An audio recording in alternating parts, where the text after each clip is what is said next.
Hello and welcome to the Sunday edition of the Cricket Happening Show with your host Ram. And well, dear friends and subscribers, today I'm going to talk about the one-off test between Bangladesh and India, which is reaching towards the result with tomorrow on the final day, Bangladesh requiring 356 runs more to win. They have 7 wickets intact.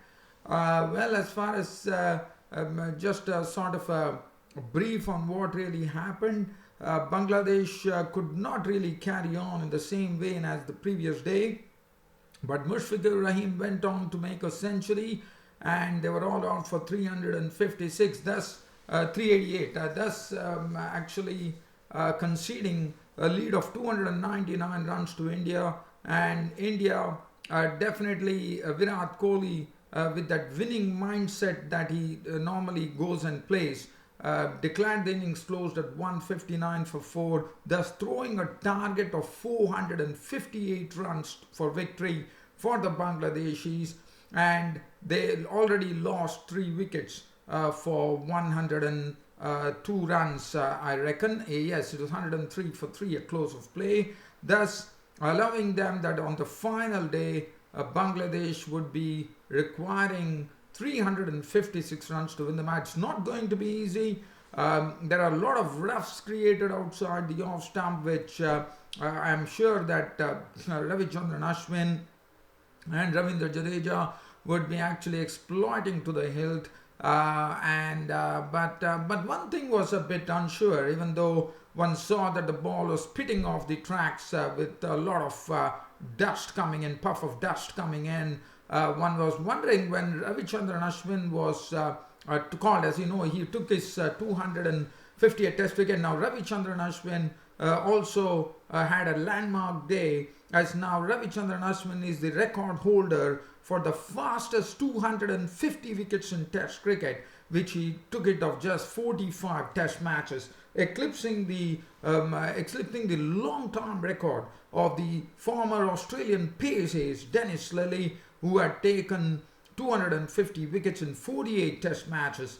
So definitely let's salute Ravichandran Ashwin for such a great landmark in test cricket, and he can be extremely proud about this wonderful achievement. And congratulations to Ravichandran Ashwin.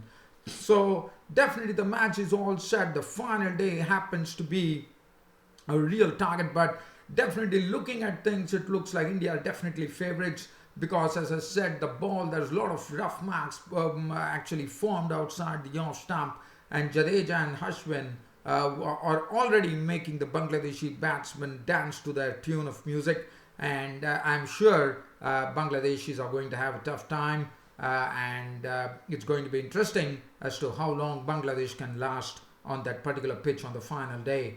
Well, I'll be definitely talking about this in greater detail, but also the other thing is that there's a very exciting series which is coming up, where the South Africans are touring New Zealand, and South Africa and New Zealand are going to be playing T20 matches and one-day internationals, and how exciting that is going to be. I think it's going to be a real tough contest with both the teams looking very evenly balanced, and I think we are going to have a cracker of a contest when the South Africans are going to be on the Kiwi land.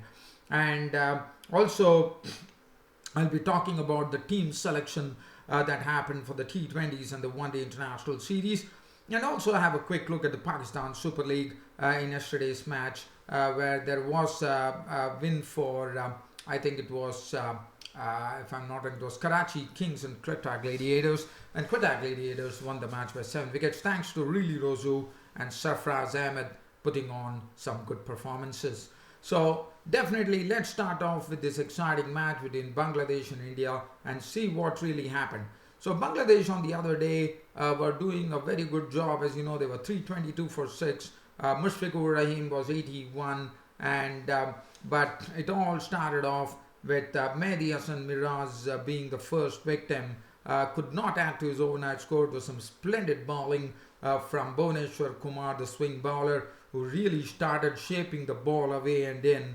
and really starting sowing some doubt into Mehdi Hasan Miraz's minds. And it was one such delivery which held the line, and Mehdi Hasan Miraz was a victim pretty quickly as it shattered his stumps by crashing through the gate.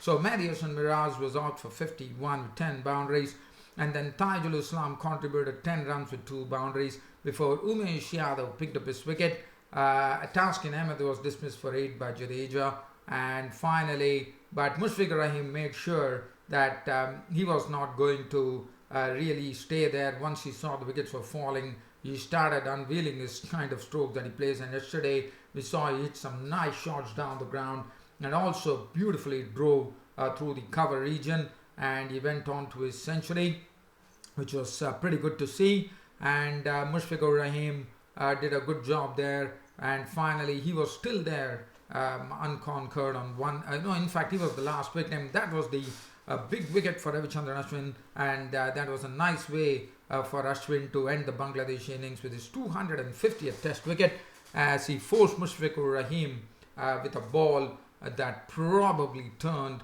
or probably it went in a straighter manner. Probably Mushfiqur Rahim was playing for the straighter one, I suppose, but the ball turned and Mushfiqur Rahim was gone, caught by Saha of the bowling. In fact, it was a ball which was actually slipped down the leg side, a carom delivery, and Mushfiqur Rahim got a faint tickle onto it, and it was a very nice catch taken by Wriddhiman Saha behind the stumps on the leg side, and that's the precise reason that Wriddhiman Saha is the best wicket keeper in the Indian land now after Mahendra Singh Dhoni.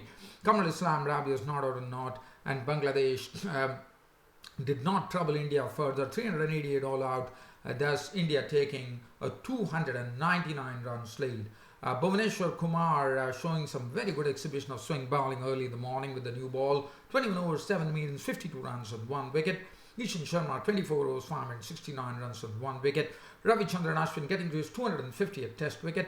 28.5 overs, 7 maidens, 98 runs, and he had 2 wickets in his back. Umesh Yadav 25 overs, 6 minutes, 84 runs and 3 wickets. By any stretch of imagination, a very, very good bowling from Umesh Yadav in the first innings. Jadeja 33 overs, 8 minutes, 70 runs and 2 wickets. And as far as India were concerned, and Jadeja was the man who bowled well, and he had Taskin Ahmed really playing for the turn. Instead, the ball went in straight, and Rahane in the slips taking a sharp catch.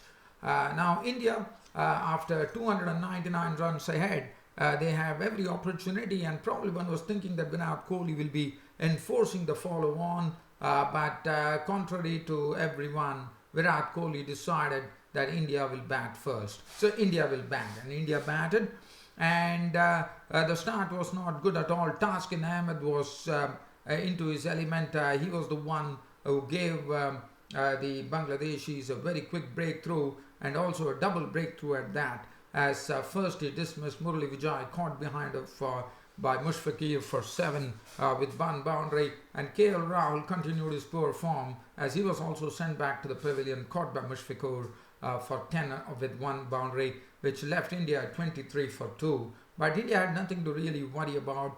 Cheteshwar Pujara was at the crease, Virat Kohli was at the crease, and both really started, they had a sort of a mission. Virat Kohli, as I said, is such a captain who always walks with a winning mindset when he walks onto the field, as we all know. And Virat Kohli and Pujara really took up the challenge from 23 for 2, with Pujara playing some wonderful strokes and Virat Kohli supporting him and making sure, not really attempting anything big or something, but Virat Kohli, as you know, he has his uncanny ability to gather runs at a very quick clip, even without hitting boundaries and sixes, and that was precisely what Virat Kohli was doing. Pujara, on the other hand, was looking strokeful as things were going. Also, Cheteshwar Pujara hit one wonderful hook shot of 6 of the bowling of Taskin Ahmed. But then Shakib Al Hasan picked up the wicket of Virat Kohli for 38, 2 fours and 1 6, and Ajinkya Rahane was clean bowled by Shakib Al Hasan for 28 with 2 fours and 1 6. And then Cheteshwar Pujara got his partner, his Saurashtra teammate Ravindra Jadeja for company, and both took the score to 159. Pujara remaining not out on 54 with 6 fours and 1 6, and Jadeja not out on 16 with 1 4 and 1 6, as India, the Indian captain Virat Kohli applied the closure at 159 for 4. He declared the innings closed at 159 for 4, and as far as the bowling for the Bangladeshis were concerned, Taskin Ahmed 7 overs no maiden, 2 for 43 was a bit costly, but he was the wicket taker as well. Taijul Islam 6 overs 1 run for 29, continued to bowl well. Shakib Al Hasan 9 overs 2 for 50. Mehdi Hossain Miraz Zaul 7 overs went wicketless for 32. Now it was now the target before the Bangladeshis was 458 runs to win the match, and enough time was given by Kohli to them to get to the target with Bangladesh openers walking in, Tamim Iqbal and Soumya Sarkar. But Ravichandran Ashwin was given the new cherry along with Bhuvaneshwar Kumar, and look at what Ravichandran Ashwin did.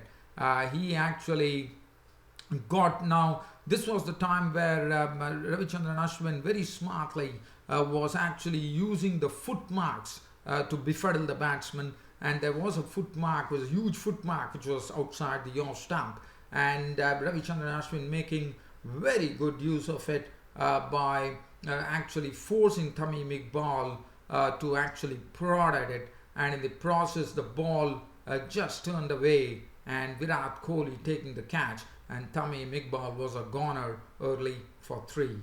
So that was wicket number 1. Bangladesh 458 runs, chasing 458 runs for victory, had lost their 1 wicket, their first wicket pretty early. Soumya Sarkar was at the crease. He was joined in by Mominul Haq. Now Soumya Sarkar and Mominul Haq slowly started chiseling together a partnership and that was the time when India had the double spin attack of Jadeja and Ashwin operating in tandem.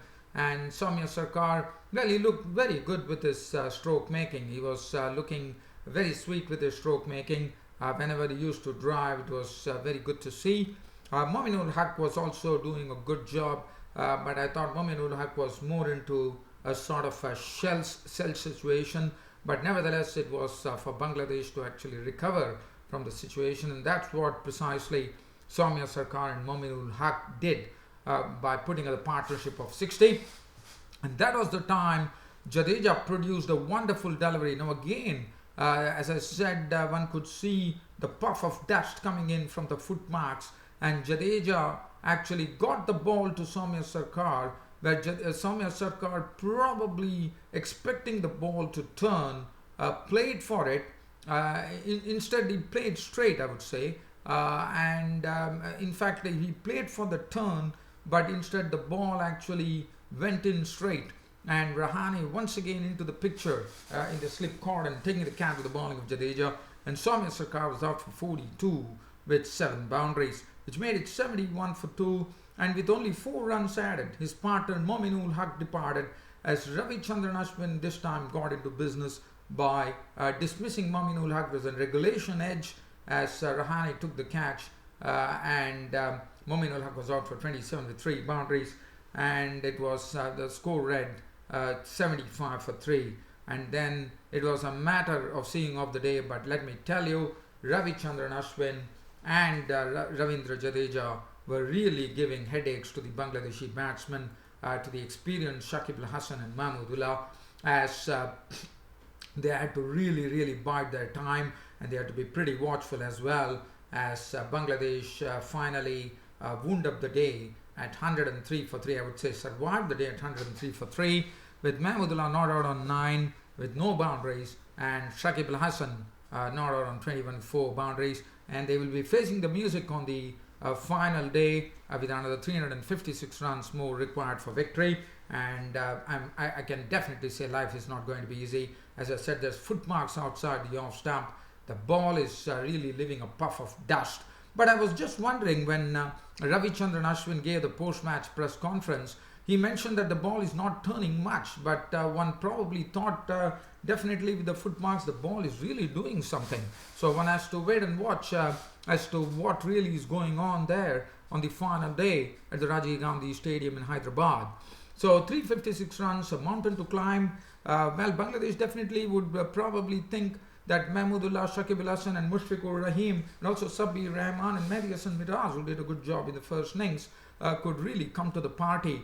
As 356 runs, yes, it's a tall task, no doubt about it, but Bangladesh probably would still try to get to that. But again, I can from here, with looking at the pitch and as to how it is behaving, one can clearly say that India are looking favourites to take the one-off test match. As far as the bowling was concerned, Bhuvneshwar Kumar 5 overs, 2 maidens run for 14.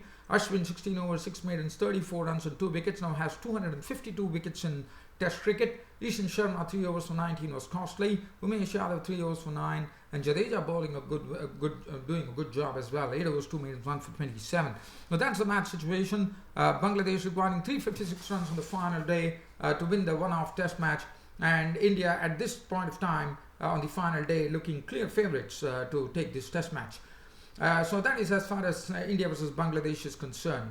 Now let's have a look at that exciting series which is coming up, as I said, where South Africans, who are on an absolute roll here, will be touring the New Zealand, and they are going to play T20 matches and one-day internationals. Let's have a look at the team. The T20 squad that has been named by New Zealand is Kane Williamson, captain, Cody Anderson, Trent Bolt, Tom Bruce, who did well against Bangladesh and he got an opportunity. Lockie Ferguson, to me, is a pretty exciting character. He's quite pacey, and I can say that after looking at Shane Bond, which was the last time that New Zealand had a genuine quickie, this bloke, Lockie Ferguson, is a genuine quickie. Colin D, he really rattled the Aussies when in the Chappell Hadley Trophy ODI series, as one would remember. Colin D, Grand Home, Martin Guptill, Colin Munro, James Neesham, Luke Ronchi is back. So that is another good thing. Now Luke Ronchi and Martin Guptill are back after injuries, and I think that would greatly strengthen this Kiwi team, no doubt. Mitchell Santner, the all-rounder, East Sodhi, also is in some good form. He took 6 wickets in the Big Bash League, as you would already know about it. And Tim Southee and Ben Wheeler. So that is the T20 composition. But there is no chance. Matt Henry has been left out of the T20 squad. Tom Blundell, the wicketkeeper, does not get his chance. George Worker does not find himself in the squad as well. As far as the ODI squad is concerned, it's Kane Williamson, Trent Bolt, Neil Broom, who is back, Lockie Ferguson, Colin D, Grand Home, Martin Guptill, Matt Henry, Tom Latham. So Matt Henry gets his opportunity in the ODI squads. Tom Latham, James Neesham, Luke Ronchi, Mitchell Santner, Tim Southee, East Sodhi, and Ross Taylor. Now, one thing that has surprised me here as far as the ODI squad is concerned as to why Colin Munro has not found a place in the ODI team, because I think Colin Munro really packs a punch. Yes, he definitely didn't do well in the Chappell Hadley series, ODI series against the Aussies, but I have a very strong feeling that Colin Munro is tailor-made for both versions of cricket, the T20 and ODIs. Nevertheless, it's all about the New Zealand think tank which takes the decision. This is my pure opinion on this cricket show. Pakistan Super League now. Yesterday, the 5th match which was played between between Karachi Kings and Quetta Gladiators. Karachi Kings made 159. It was driven by Babar Azam, who made 50 of 42 deliveries, 4 fours and 1 6. Kumar Sangakkara making 25. 159 for 8 was what Karachi Kings put on the board. 3 for 34 for Tisra Pereira. As far as the Quetta Gladiators were concerned, Quetta Gladiators really didn't have everything their way, as they lost 3 wickets pretty quickly, and they were rocked with a score on 30 for 3 by Sohail Khan. Took all the 3 wickets and took 3 big wickets at that, one could say, because he picked up Asad Shafiq, the opener, Ahmed Shahzad, the opener, both for 11, and also picked up a very big wicket of that of Kevin Peterson, the very first delivery, and he got him caught behind for naught, and that left Quetta Gladiators really staring down the barrel at 30 for 3. But then really Razu and Sarfraz Ahmed combined together in a winning partnership which added 130 runs without any further mishap, and the Quetta Gladiators were home by 7 wickets, with really Razu not out on 76 of just 53 deliveries, 7 fours and 3 sixes, and the Quetta Gladiators captain Sarfraz Ahmed contributing an unbeaten 56 of 42 deliveries, 4 fours and 1 6. Game over with the Kotak Gladiators winning the match against the Karachi Kings. Well, dear fans and subscribers, that almost sums up my daily cricket show today. This on a Sunday. Hope you all enjoyed it. And with more to come tomorrow, that's on a Monday. This is your host Ram signing off this Sunday. Thank you.